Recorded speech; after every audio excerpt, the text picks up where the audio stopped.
Greetings, science family. Today we're going to be looking into three-step stoichiometry problems, which means we're going to be using our newer mole map.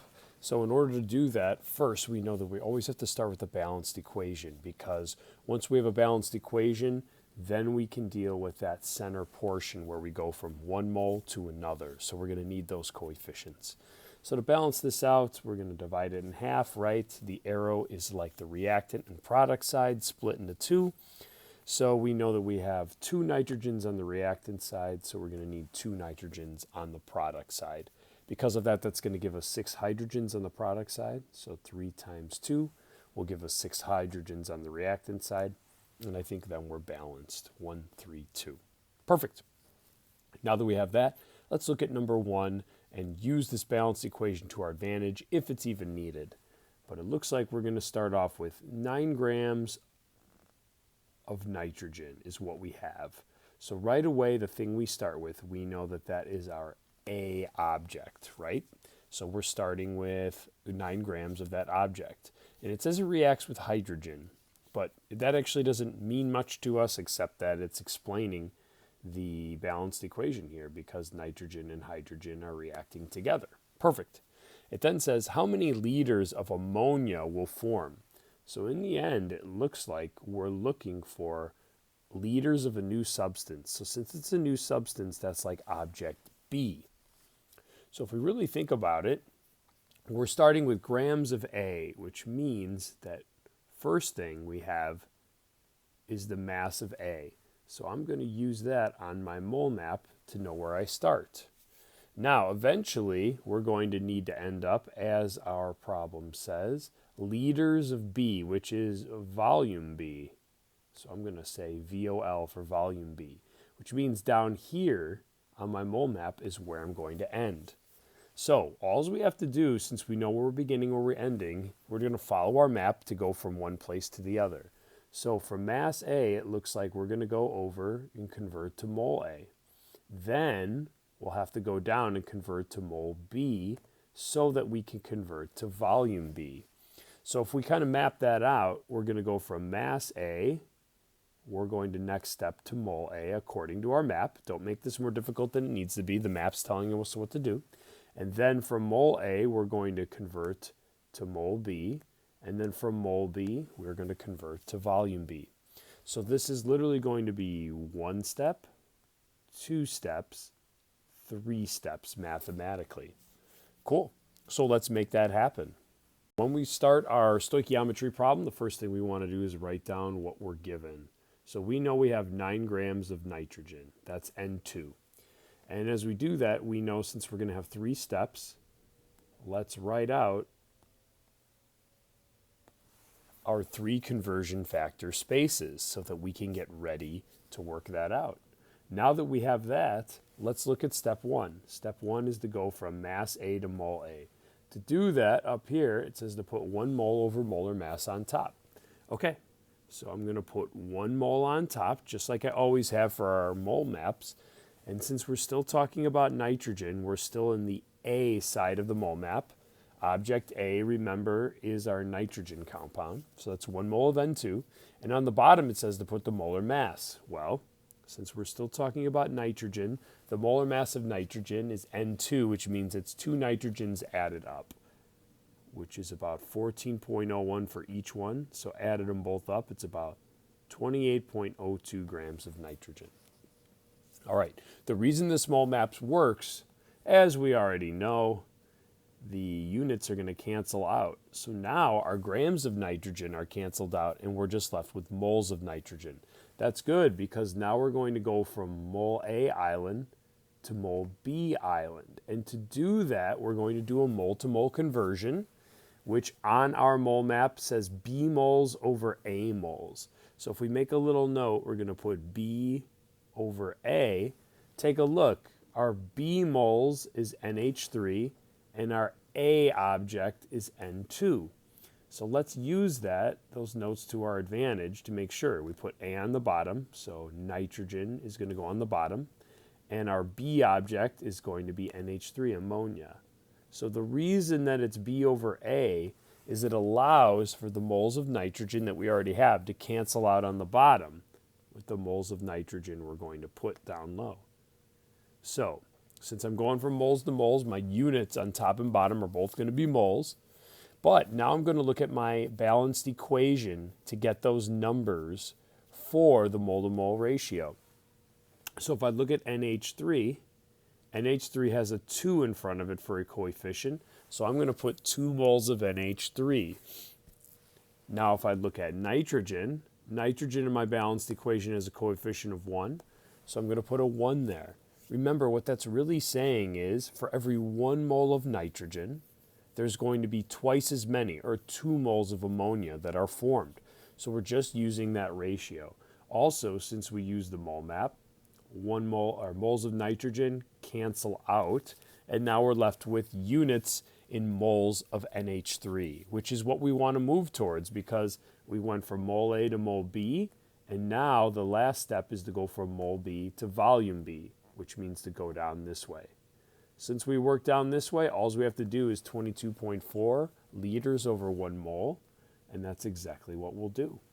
We'll put 22.4 liters over 1 mole.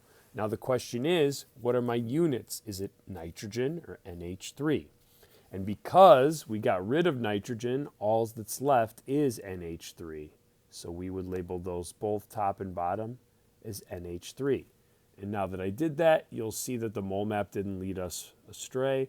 Moles of NH3 cancel out, and I'm left with my final units, which is liters of NH3. Now that all my units canceled out except for what I was solving for, which was volume of B, now I'm just going to do my math. As we know, you always take the number you have, multiply by the top, divide by the bottom. Multiply by the top, divide by the bottom. Multiply by the top, divide by the bottom. And when you put that all into your calculator, the answer you end up getting around is about 14.39 liters of ammonia. So what on earth does this mean? This means that if you started with 9 grams of nitrogen and it went through that reaction, you'd end up creating about 14.4 liters of ammonia, which is about 7 of those bottles of 2-liter, sodas. If you think about it, 7 bottles, that takes up quite a bit of volume. But what you did through the power of math and understanding the balanced equation is you did stoichiometry. That's what this is called. You are taking what you start with and predicting how much you would make of another substance at the end. That's really powerful when we get into creating different things for engineering, when we want to know, hey, how much of each ingredient do we need so we don't waste any? If I need to make this much volume of it to fill up, like say, a helium tank for a store that's going to use it to fill balloons, right? Knowing how much you're going to create is a valuable thing and can save you money and, of course, time. So stoichiometry is a very valuable skill, but also the fact that you're problem solving, using a map to guide you, and using different compounds like nitrogen and ammonia also is valuable. So you're learning a lot of skills here besides just the importance of the chemistry side of things. So keep that up. All right, but that was a 3-step mole problem. Nice job. Let's move on to the next one. Jumping at number 2 here, we still are going to use our balanced equation from the top because we're still dealing with the same chemical reaction. But now we want to know how many molecules of nitrogen. So it looks like we're asking for how many molecules. So I think this is going to be our B compound. How many molecules of nitrogen will react with 30 grams of hydrogen? So it looks like we know this is our starting compound, A. We have 30 grams of hydrogen, and we want to know how many molecules of nitrogen. So first of all, if we're starting with A, we know that we have the grams of it. So we have the mass of A that we're starting with, and eventually we want to get to molecules of nitrogen, which means we're going to be going to particles of B, right? We know that molecules falls under that island of particles. So the question is, how do we get there? Let's use our mole map to figure that out. We're starting in mass A, but we're ending in particles of B. So can we use our mole map to get there? Yes. Mass of A, we would first have to go to mole A island, jump over to mole B island, and then jump over to particle B. Notice we're always starting at the A side of things. You always start with the number you have, that's your A side, and then if you end up switching to another compound, you go to the B side.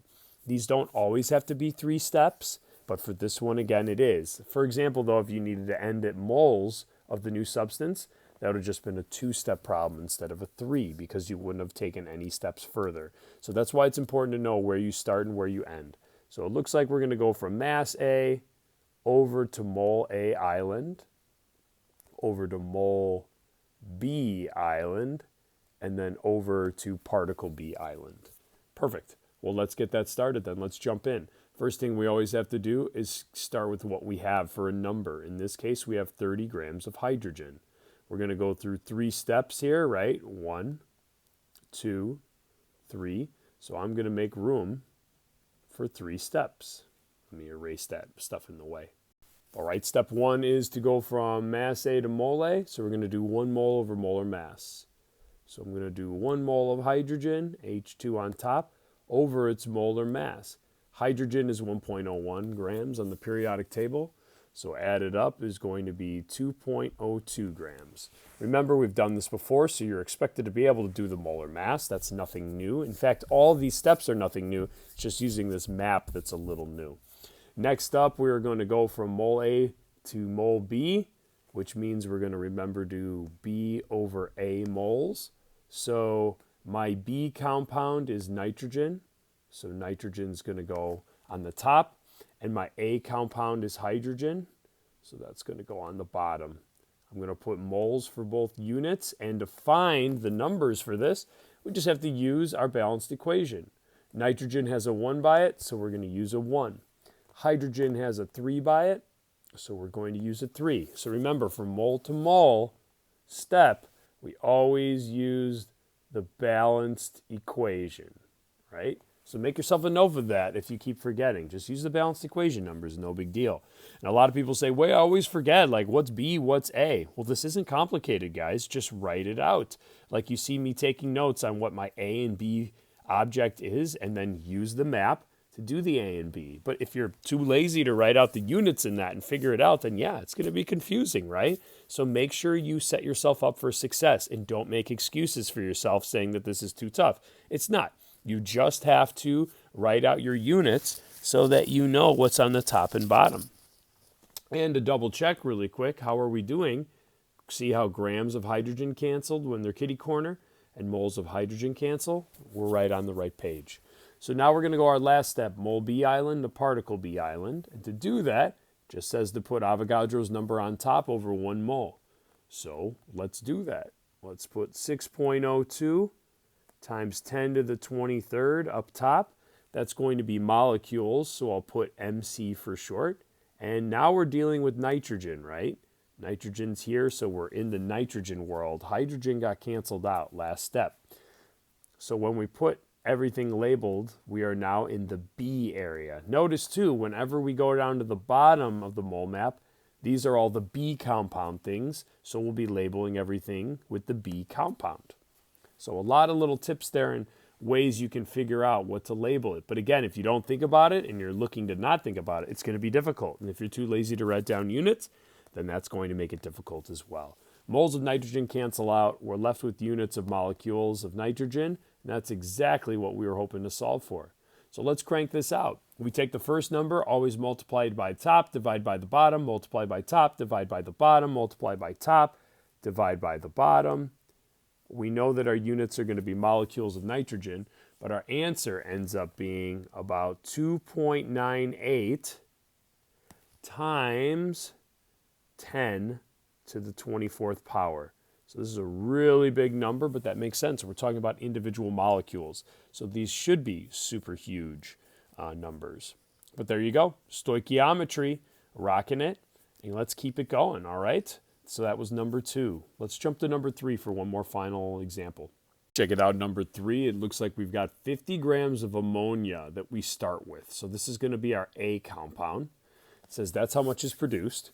And how many grams of nitrogen must have been used? So we're looking for going back in time and figuring out about how many grams of nitrogen. All right, So if we're starting with mass of ammonia, we're starting at mass A, and we're ending with a grams of another substance, we're going to go mass B. So let's do, that's 1 step to moles of A, 2 step to moles of B, 3 step to mass of B. Okay, well, let's knock it out.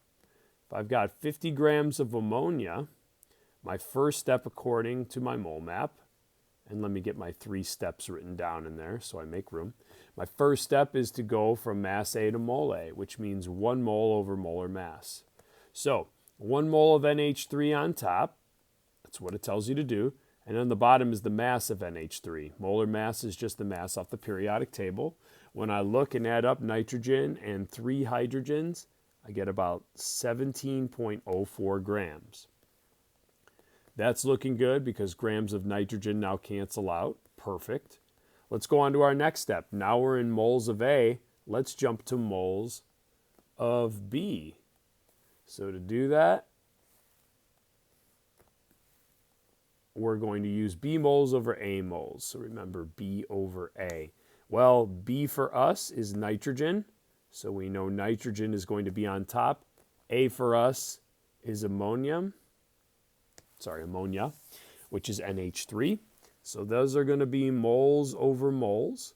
And where do I get those numbers from? You should have written it down on your mole map if you were afraid you're going to forget. That's off the balanced equation, right?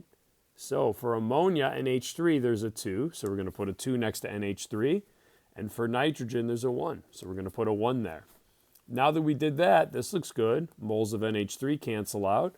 We're on to our last step. We're in moles of B. Let's go to mass of B. To do that, it says molar mass over 1 mole. Again, you've used these charts before, so you're expected to be able to do this straightforward.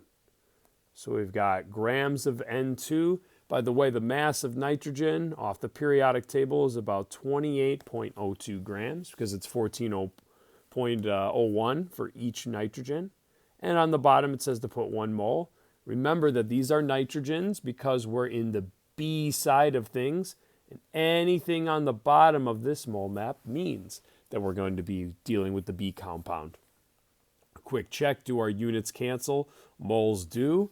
Awesome. So now we're ready. Take the first number, multiply by the top, divide by the bottom, multiply by the top, divide by the bottom, multiply by the top, divide by the bottom. You owe it to yourself to put in your calculator and make sure you are doing it correctly, not just taking my word for it, to make sure you're not doing anything wrong in your calculator. All right, when I ended up knocking that out, though, I ended up getting about 41.11 grams, and we have to label it. We're in the B compound, that's nitrogen.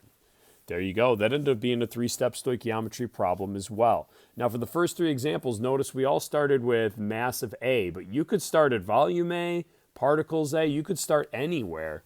So just be prepared for that. Always figure out where exactly am I starting and where am I ending. Follow that on the mole map and you should be fine. All right, Science fam, good luck, but this hopefully was a great help and starting point for you. Be well.